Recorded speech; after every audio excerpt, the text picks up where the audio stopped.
Thank you so much, everyone, for staying with us on the program. Let's get straight to it. So today, what we saw was President Bola Tinubu transmitting a letter to the National Assembly, and basically, it looks like a tactical change when you see a football coach or manager of a football club making a tactical change. And this is what happened, basically.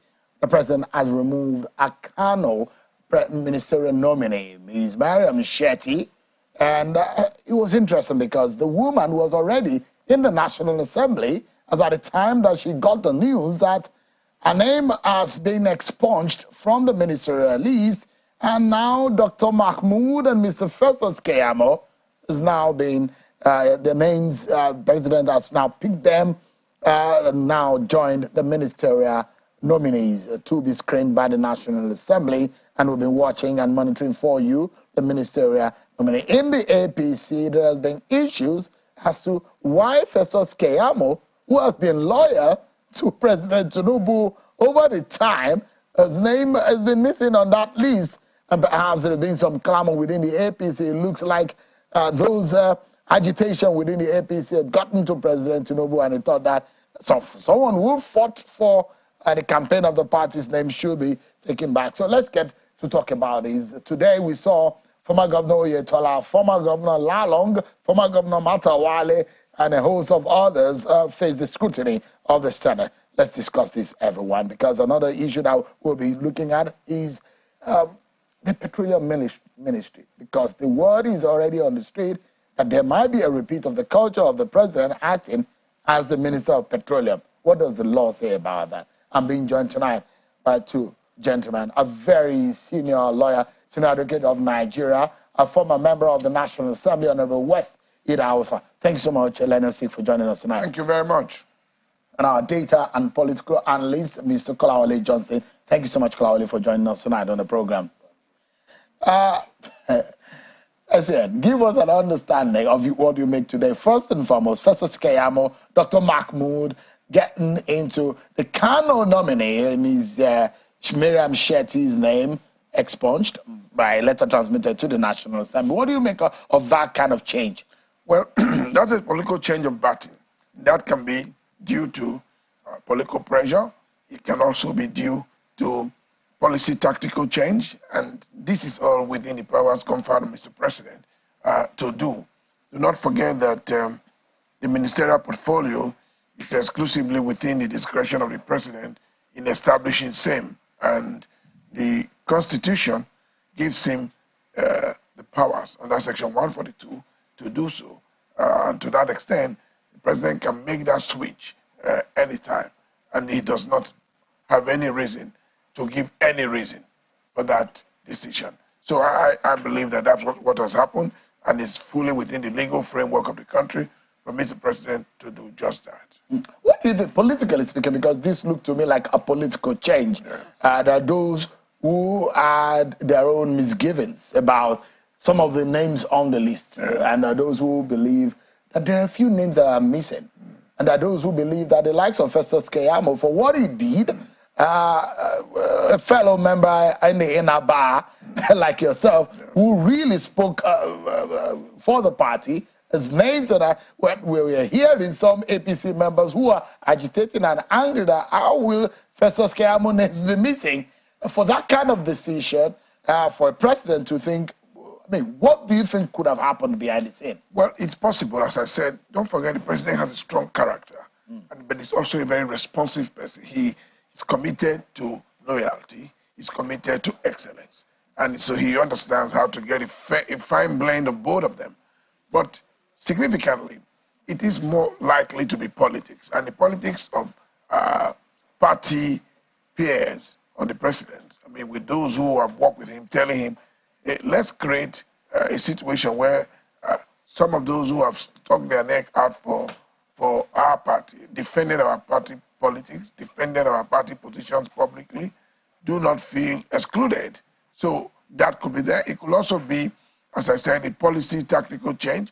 It is possible that the president had then decided to introduce him into the arena in order to use his services for a major policy initiative. which is considered fit to carry out. It can be that. So no one can tell whether it is for special competence reasons or for political reasons. No reasons have been given. Yeah. Let me come to you, Mr. Johnson. Apart from, we'll come to the capacity and the character of those who have made the cut. But from your own point of view, in terms of the numbers of how many people, this president has really gotten far and above what we have seen culturally, historically, for the nominations from president. President Buhari did 42. There are those who say that was too much. Oh, yeah. But this president is doing 48. Yeah. What do you make of that, Mr. Johnson?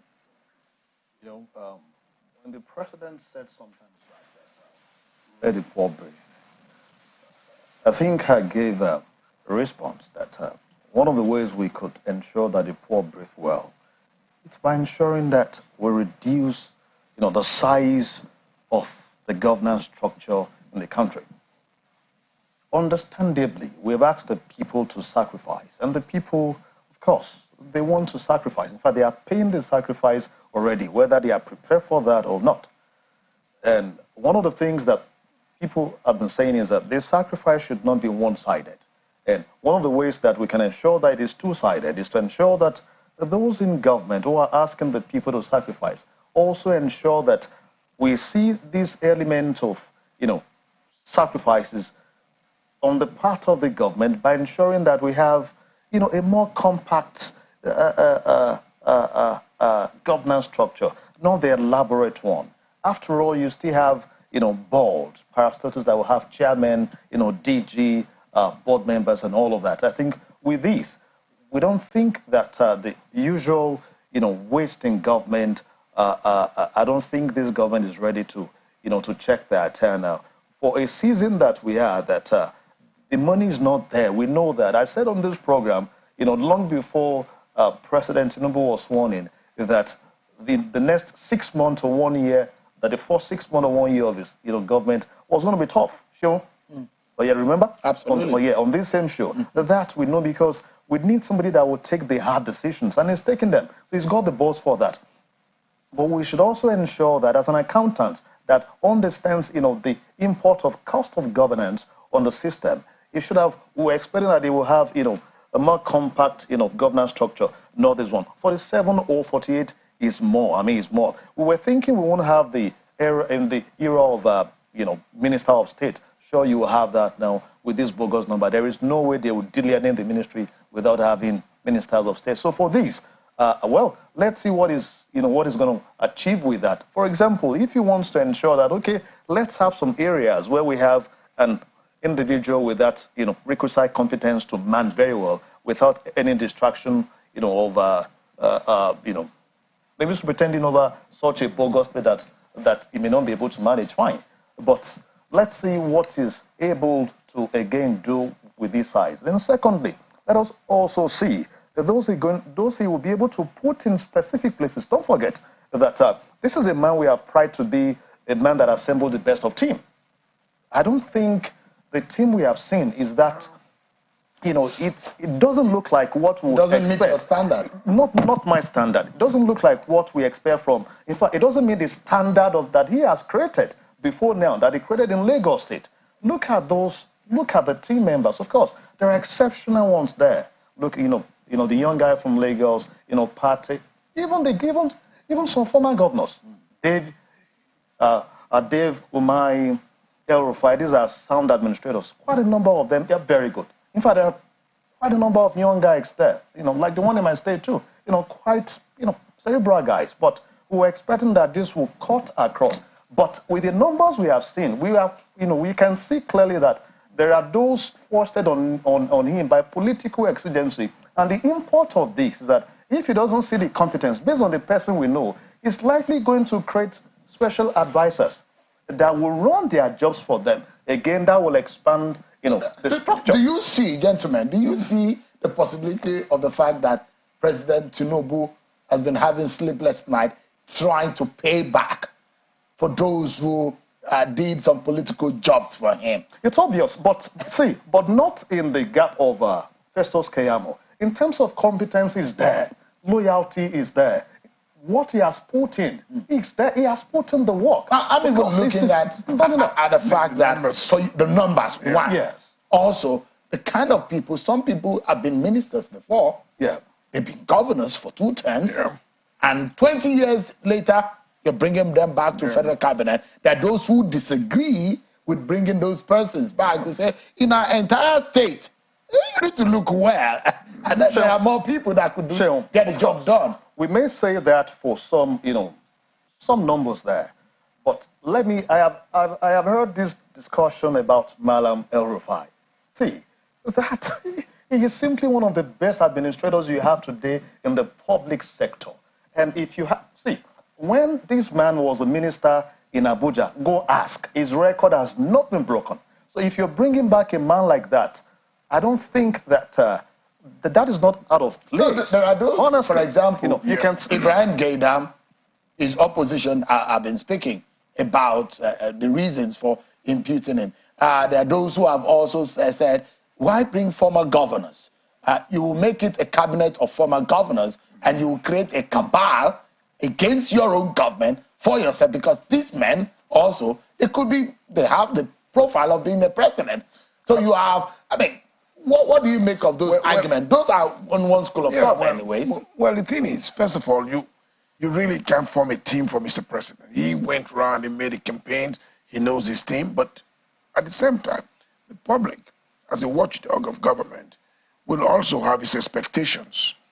One of the expectations of the public is there ought to be a reaction to the present situation.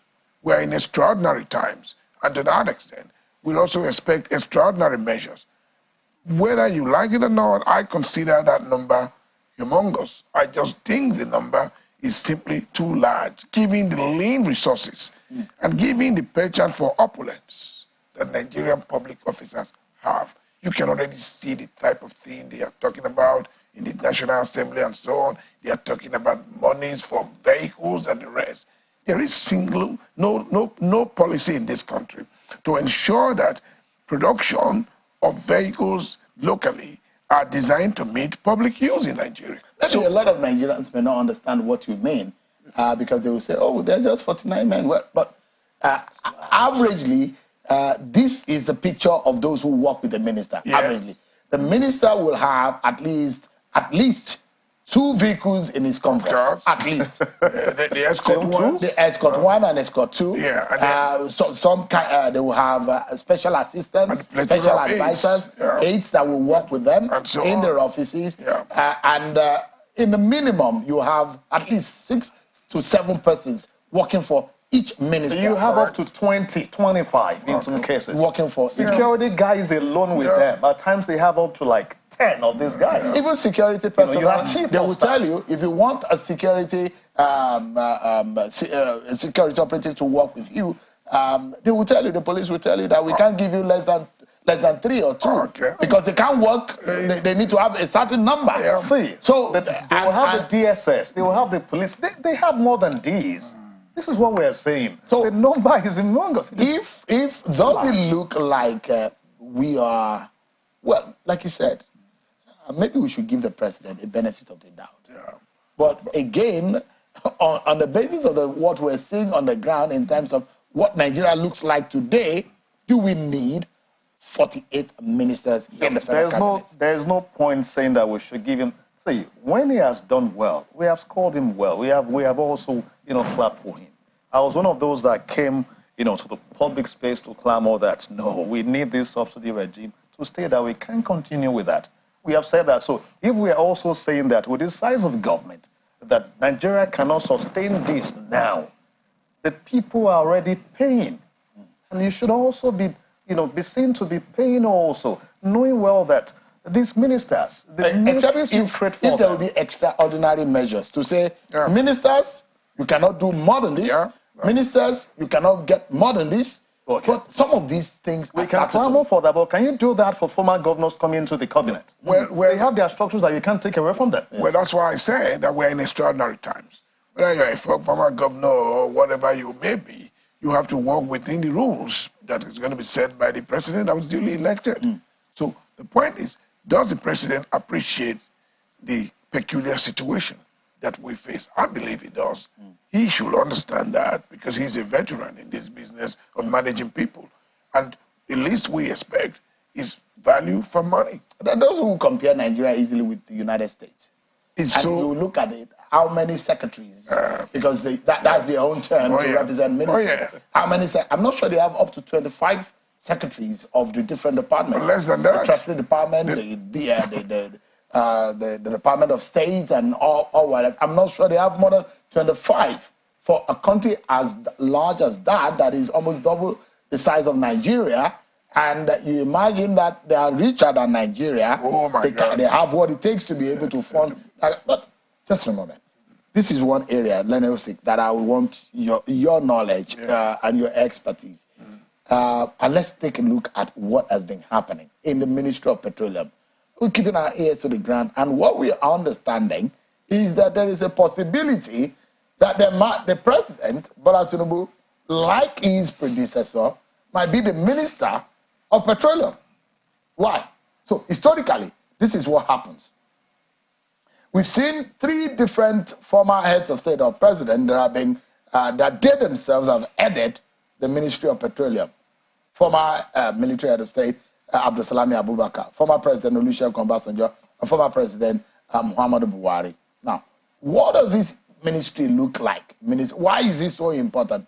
Let's take a look at the importance and the responsibilities of the Minister of Petroleum. Now, he has enormous power. Of course, there are newer laws, but in the old laws, this is what the responsibilities or these are the responsibilities of, this is what the section 147 of the Constitution says about the powers of the president. But I wanted us to look at the responsibilities of the petroleum minister because we'll get to this. But it gives the power, the Constitution gives the power to the president to appoint ministers. But can the president himself appoint himself as a minister? Well, if you look at the provisions of the Constitution, there is no bar to the president creating a Ministry of Petroleum Resources as he has done. He can also scrap it and call it any other name. There is also no bar constitutionally that prevents him from putting that portfolio under his watch. I haven't seen a legal limitation which precludes him from doing so. So it's a matter of convenience, whether the president thinks that it is more convenient to assign a whole, create that ministry, give it to an autonomous management in other than his office. He can also make that decision as to whether to put that ministry, given the fact that the ministry is a live wire of the nation's economy. It's been so for such a long time under his watch. Because whether we like it, uneasy lies the head that wears the crown. But above all of that, it's how the ministry is managed and how the policies are designed and implemented. I think this is more critical, really, than who heads the ministry. Don't forget that I was chairman of the House Committee on Petroleum Resources way back in 1999, when President Olusegun Obasanjo was also Minister of Petroleum Resources. And he had a very experienced Minister of State, the late Alhaji Lukman. You know, and to that extent, we had a number of friction, you know, which ended up invariably on the table of the president. So the president created time because on one occasion I tried to argue, Mr. President, you have so much on your table. Are you likely to be able? He said, well, if I can't manage the country's petroleum resources, what am I managing? Because the economy of the country drives everything. Because the reason why I was asking, I don't know, my guys, I don't know if they're listening to me right now. I was asking for the graphics that talks about the responsibility of the petroleum minister, which a lot of Nigerians might understand why a president might want to take up that role. Kolawole, give us an understanding from your own point of view. Can the president also take over or take on that burden? Well, let me start from where he stopped. When he was the chairman House Committee on Petroleum, the House actually took on President Obasanjo, Galina Harbour. They wrote to him. In fact, they were even moving, you know, to ask him to come to the National Assembly for questioning. Why? Because he was the president of the Federal Republic of Nigeria. He was also the Minister of Petroleum and the Minister of State. He was all together. It was until 2003 that he appointed Dr. Rima. Yeah. Yes.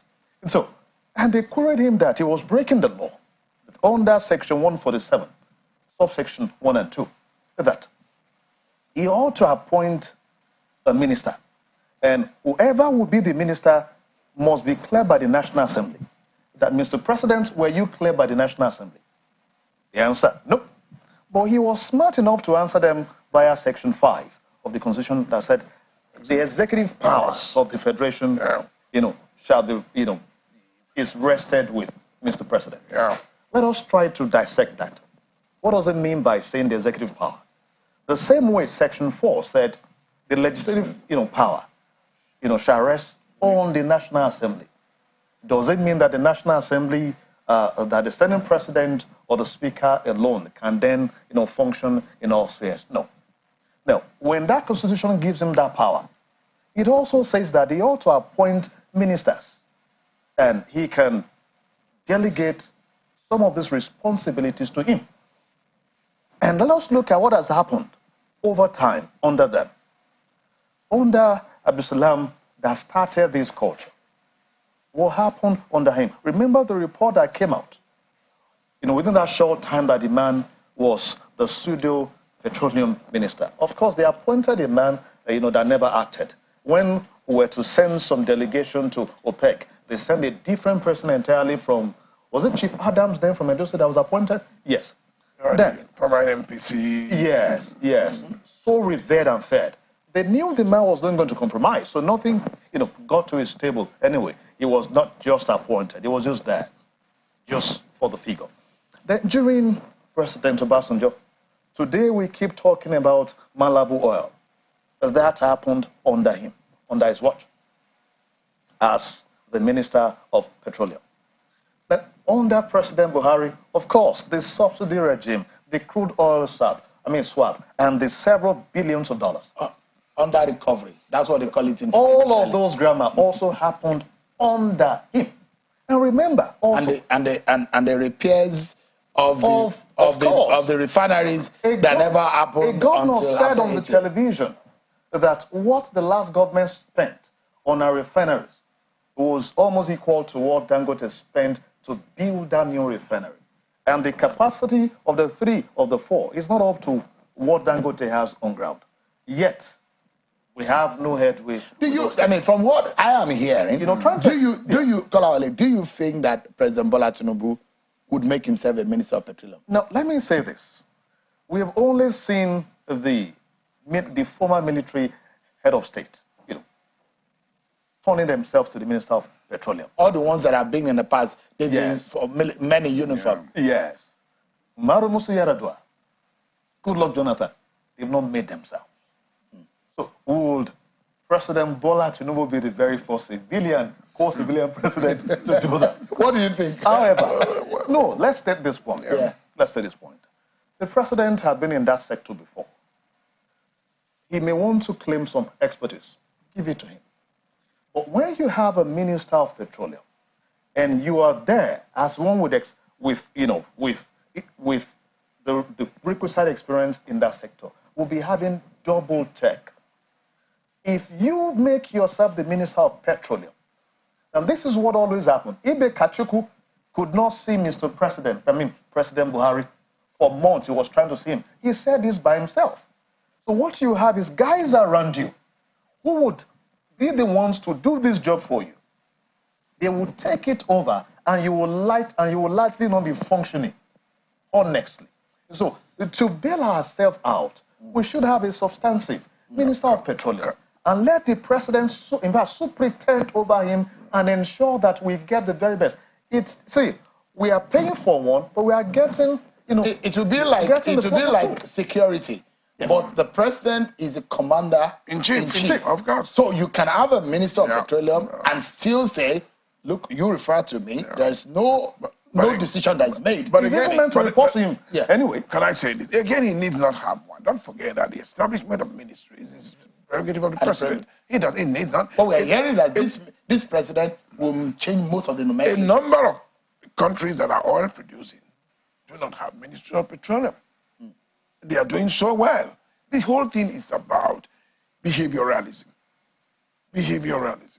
It's not about the nomenclature or the designation of ministry. The question is, where is the mindset to succeed? Is it there? Are you seeing it? It's from top to bottom. The whole thing is gone bananas. You go to the filling station, try to buy a liter of petrol and try to see whether your change will be coming to you. So I think we have a big problem with the mental preparedness for those who intend to be assigned with responsibilities, whether they are going to be minister or state of quality. That's why the Senate should have played a major role in testing their preparedness. This is not the question about... But are you impressed with what the Senate has done? No, you see, it's a ritual. I call it a ritual that is of no significance to national growth. You don't think, who are you pleasing? It doesn't matter whether or not, oh yeah, you don't have the constitutional powers to reject a presidential nominee, you may not claim. But to not to clear the president nominee, you have to have... Isn't it looking like they are playing on intelligence of the Nigerian people? No, they are not just... The manner in which they are carrying out their jobs, because if the 109 senators realize that they have been hired by Nigerians and they can be fired, the manner in which they go about this and the kind of reactions they are getting from Nigerians, if anybody is applying for any job, if I were a CEO, I'm not sure I'm going to go about the way the screening is going on and the Senate. Will they deal with this in their private companies the way they deal with the country? Will they hire people who they would not test capability, preparedness, emotional intelligence to deal with the nation's problem? Critical question. You can imagine how somebody can walk up to the Senate, the highest lawmaking body in this country, and then say before the Senate, oh, I have many school certificates. I chose to bring this one, which has 2 credits. You pick and choose what you give to the Nigerian Senate because Gentlemen, let's wrap up now. Let me get your final thought. We need to close now. I think first on that, it is about the system, as a whole. When the politicians are coming to the people, for the people to hire them, what do they bring to the table? Abuses, the lead issues. We go for, we go for personalities and all of that.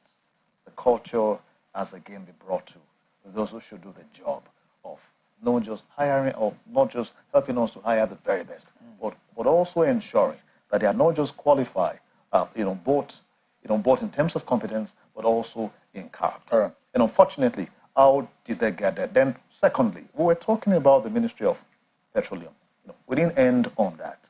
Let us remember, if we say he can be, but if there's a Ministry of Petroleum already, just know that, of course, that should presuppose that we should have a Minister of Petroleum and not the President himself superintending over that. That should happen maybe prior to 1975, when the same Ministry of Petroleum was just a division under the Ministry of Mining. Then the President can take that over. But when you have it as a ministry, there should be a minister. Your final thought, please. Well, my final thought is I worry more about equality. Don't forget that society is built by men of timber and caliber. Put it that way. I worry about their ability. Do they have what it takes? Or are they just satisfying the quota of representing powerful interest groups? That's where Nigeria is where it is. And we're challenging them tonight that they have the burden of the challenges of this country and the pains and the plight of the poor people of this country, and they need to bring their capacity to bear. They need to disappoint Nigerians who think that they cannot, and they must get the job. By doing well. Gentlemen, thank you so much indeed. I appreciate it. Let us seek Senior Advocate of Nigeria, Honorable Wesley Dawosa, Mr. Kolawole Johnson, Data and Political Analyst. Thank you so much indeed for joining us. Our pleasure.